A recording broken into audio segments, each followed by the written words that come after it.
With this dry of a spell for any kind of word or news on the sequel, I thought to myself, I think maybe I should start prepping myself for a potential video essay on the original Marvel Spider-Man from Insomniac Games. But in order to do so, I need to go back and take a look at my collector's edition for the game. One that I technically bought after the fact, so even though I love this game and there's a strong personal bias there, I technically didn't buy this upon release. I bought the standard edition of the game, and then I loved it so much that within that month of release, like October 2018 circa, I used my resources working at a particular electronics company that uses a yellow tag for the logo in order to pull some strings and find out where they exactly had an extra stock of the collector's edition in my area. I was able to track it down, use my discount, and here we have, 5 years later, the PlayStation 4 collector's edition of Spider-Man from Insomniac Games. And so I thought we could kind of reminisce by doing a very quick unboxing of what was housed in this original set. First and foremost, you can kind of tell that it manages to somewhat fit into the light box, and this is one of the few little issues that I had with collector's editions, period. Mainly some of the ones from PlayStation. As much of a Sony pony as I can kind of come off at times, it was around the 2017, 2018, and then definitely going into 2019 era that collector's editions started to kind of shrink, save for a couple of outliers like Doom Eternal coming with a whole goddamn helmet. This version, I was a little bummed out to see exactly the size once you kind of take a look at this original box, but nevertheless, they managed to give you enough stuff to work here with the price point in mind to kind of give you your bang for your buck as a Spider-Man fan. On the front, of course, you can see the original artwork with a plain black red, a hot rod red if you will, and Spider-Man there swinging with the original logo, collector's edition, rating, Insomniac Games logo, PlayStation 4, and oh, this aged wonderfully only on PlayStation, except for PC, and then eventually PlayStation 5. But I digress. Then you flip it towards the top, and you have once again the logo on a red backdrop, as you see right there. And then on both the right and the left, you have the very clean silver, well, kind of eggshell white spider logo right there on one side.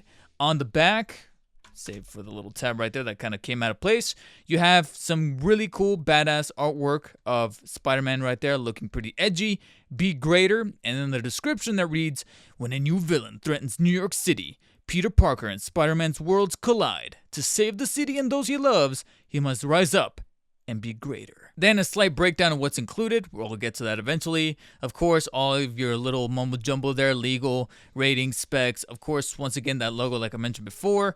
And then on the bottom, not much except for once again the contents, so a little redundant there. And that really about does it for the main box. So once you lift the top lid, and this is going to be a little difficult to do within the light box, so do bear in mind that there's probably going to be a couple of cuts here, but lifting the top flap, you'll then get, yeah, you guessed it, another box that I'm probably going to have to take out off camera here because, like I said, it's just so huge. And when you do, it boasts yet another white symbol there upside down, so let's go ahead and flip it right up the correct way. On the front, a matte and very clean finish of the spider symbol once again.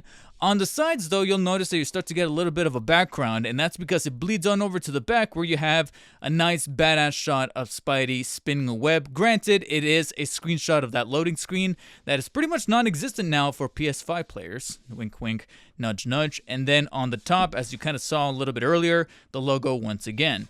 I believe there's really not much going for it towards the bottom. Yep, just the red background. So that's pretty much it for the inside box. And then we start to get into kind of the reason for why, even though the box itself was a little on the small side, especially walking out of the store and thinking to myself, this is a little bit over, I think it was 150 bucks, 170, somewhere around that ballpark for me.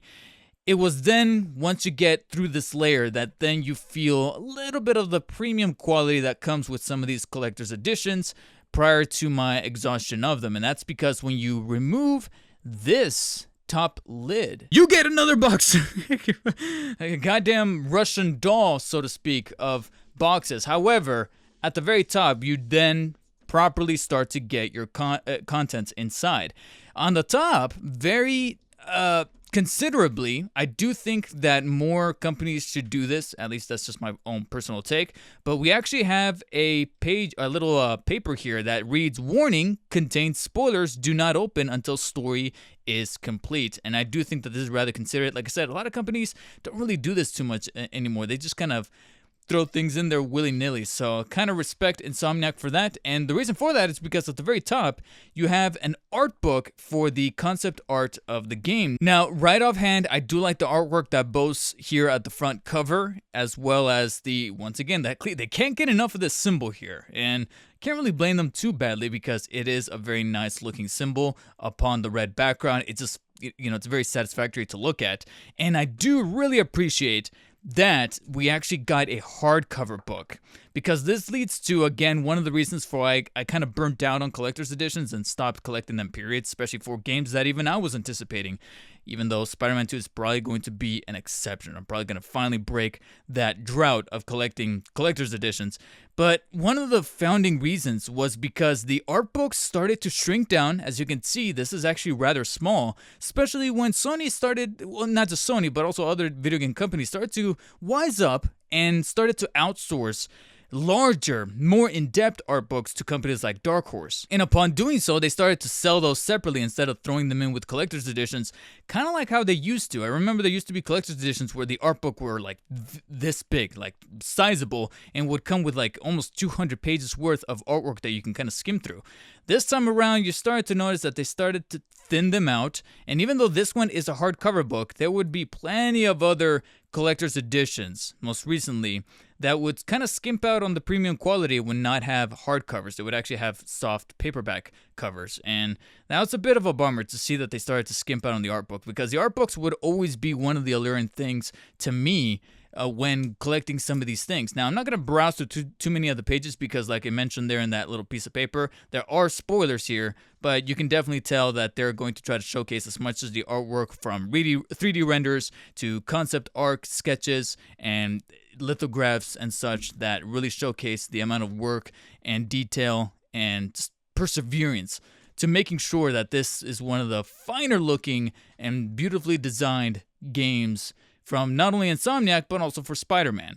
And as you can see right here, it kind of breaks it down, City of Fear Part 2. And again, kind of going deep into some of the things that have to do with the story. Not going to divulge too much, but you can start to see that they spared no expense. They didn't just touch on a couple of characters from the opening segments of the game and just called it quits there for the artwork. They actually did go the extra mile. I just wish that it was a little bit bigger. And setting it to the side, you'll notice that we start to get into the Pierce of the Resistance of the collector's edition, but there's one other thing missing, and that's because it was technically up on my shelf, stacked away with the rest of the gaming steelbooks that I have collected thus far, so I had to pull it out of there respectively. And that is actually the included steelbook for the PlayStation 4 version of the game.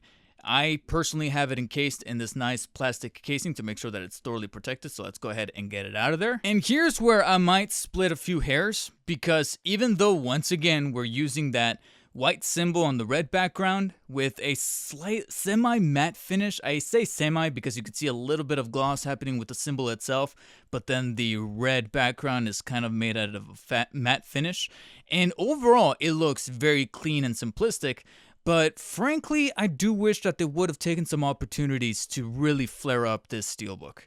Because when you see the front, you think to yourself, oh, that looks sick. It's Spider-Man. It's the steelbook, the official steelbook for it, and it's very collectible. Once you flip to the back, there's quite literally nothing. And then it gets even worse. There's nothing on the spine.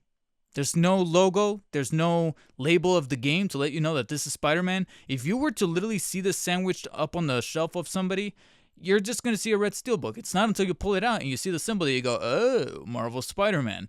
Kind of wish that they would have decked it out a little bit extra with at least something on the spine, if not something on the background, like a sort of pattern, like a web pattern, something like a stencil, kind of blended into the background. Nothing too abrasive, but just take opportunities or chances with the steelbook. And instead, they literally just grabbed a red steelbook, splattered the white symbol there on the front, and kind of call it a day. Wish that they would have taken advantage. So a little bummed to see that they cut just a little bit of corners on the front and on the back and the spine, but at least in the inside is when you get a little bit more involved. Once you remove the paperwork as well as the disc, you can see one of the famous screenshots of the game with Spidey posing and throwing the fingers up while taking a selfie. Obviously, one of the cool things to do in the game, be able to take advantage of that photo mode, especially now with the ray tracing and the power of the PlayStation 5, as well as a download code. This is also part of the collector's edition, a download code voucher for The City That Never Sleeps, 3 post-launch story chapters that, they're a little bit on the debatable side as far as quality, but we'll go ahead and set that to the side. Of course, advert for stuff coming from PlayStation Gear, and then a white spider sticker with, once again, the red backdrop, which again is another thing that I personally would have preferred just the sticker itself of the white symbol. That way you can kind of peel it and put it on the back of like a laptop, a tablet, or something, but instead it includes the red backdrop, so it's a little bit more, like I mentioned before, abrasive, even though you peel it, and it's a pretty good quality sticker. Kind of wish that this whole thing would have just been cut out and the red backdrop would have been optional. Instead, you kind of grab the entire thing, so to see that's just kind of stamped up someplace, it's going to look a little too obvious and just kind of in the way. So kind of wish that the things that are kind of encased here in the steelbook would have been overhauled a little bit more. So here's to hoping that the steelbook, because I know it's coming, the steelbook for Marvel Spider-Man 2 is even more badass. So getting past the art book and the steelbook, as well as, again, these little collectibles and papers that house codes and digital content, we then get to one of the, if not the main reason for why not only you collect the Marvel's Spider-Man Collector's Edition from back in 2018, but virtually any collector's edition that you buy for almost any video game, depending on who it is, who's constructing the statue itself, and who's publishing the game, period. And that is, of course, going to be the statue. Now, again, kind of going back to what I mentioned about collector's editions and how they're starting to either use the same kind of template for things that they throw in, or starting to shrink down a little bit on the actual scale of some of their statues. This guy is a little bit on the small side, obviously dictated by the size of the box, period. But once you do look at the statue itself, it becomes a little easier, at least for me, and I know that once again my personal biases come into play here. It becomes a little easier to forgive some of the misgivings as far as scaling is concerned, because that's when, again, more of those prestigious companies like Sideshow, Prime One Studio, etc., then come in, harbor on the license, and take advantage of what they're good at, being able to develop much grander scaled statues and also deliver on that quality and, of course, that price tag. For the collector's edition, that's already using a little bit of its price allocation for being able to incorporate the game, the DLC, the steelbook. This is really what they're able to kind of prop in as far as a scale, as far as a physical good to throw in, some of which these days you might not get, or at least you might not get of the same stature. I mean, they're throwing in a friggin' toy hammer for God of War Ragnarok. As much as I love the game, even at the time, I had money to get the collector's edition of God of War Ragnarok, and I still couldn't do it because seeing that hammer, I was just like, it's a hammer. I'm just gonna take it out of the box, play with it for a little bit, and then put it away and probably never touch it again. Whereas Spider-Man here, this is, I think, my third or fourth time displaying the statue here that has Marvel's Spidey here at the top, and then within the base, which they kind of held under wraps for a really long time, up until the release of the game, they unveiled to pretty much incorporate a trait of virtually every villain that is featured in Marvel Spider-Man. And as you kind of go from top to bottom, you'll notice that you obviously have Rhino's helmet right there, which is a little morbid because you're kind of led to assume that his head,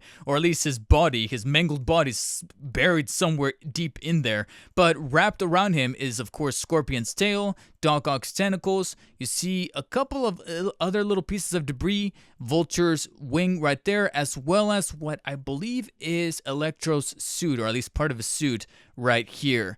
And if I'm not mistaken, as you wrap it around, you have a sword from Mr. Negative right here that he and his goons use throughout the game. So it's pretty cool that pretty much details from all of your main power player villains are incorporated into the statue. So it's good to see that there's a little bit of storytelling happening with the statue right here. I totally understand if there's probably other statues that do a better job as far as displaying quality and premium finish for details on Spidey, because he is made out of like this resin rubber, so it feels pretty weighty, especially when it comes to the details surrounding the base.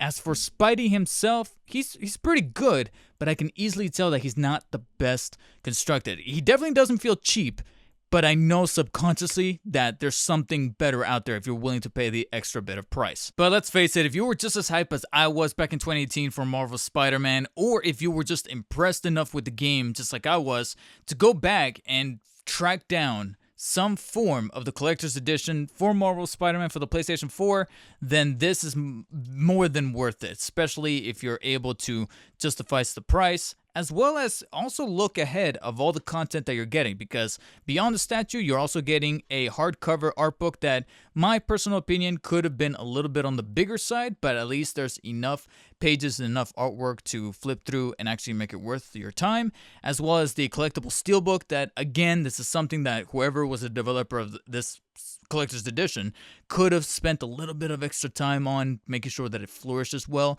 But you're getting the DLC that was released in increments, as well as added suits, of course the sticker, and then even a download code for, I believe, the Marvel Comics Unlimited subscription service they had going on, so you can then add some Spidey comic books digitally to your library. So you get pretty much everything that is included here. And as a fan of the 2018 game, I was pretty satisfied, but of course I do have my list of recommendations for where they can go for Marvel's Spider-Man 2 Collector's Edition. That is pretty much a given for a first day pre-order for me. I just hope that that steelbook is badass. Whatever that statue is going to be is of premium quality, is a little on the bigger side, and the art book, well, to be honest, I really wish that the art book was also badass and a little bit on the bigger side so they can fit more on the page.